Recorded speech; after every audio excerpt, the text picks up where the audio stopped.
बॉलीवुड अदाकारा शिल्पा शेट्टी और उनके शौहर राज कुंद्रा एक बार फिर खबरों की जीनत बन गए हैं। इस बार उन पर इल्जाम है 60 करोड़ रुपए के मुबैना फ्रॉड का। मुंबई के कारोबारी शख्स दीपक कोठारी का दावा है कि उसने 2015 से 2023 तक शिल्पा और राज की बंद हो चुकी company best deal TV private limited में सरमायाकारी की, लेकिन यह रकम बिजनेस के बजाय जोड़े ने जाती अखराजात पर खर्च कर दी।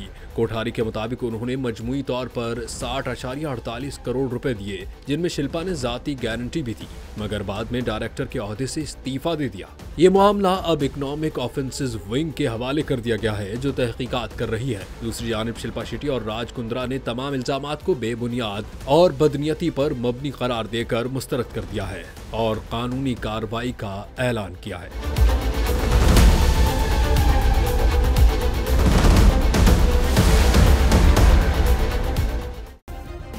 सब्सक्राइब करें और बेल दबाएं ताकि कोई खबर रह न जाए।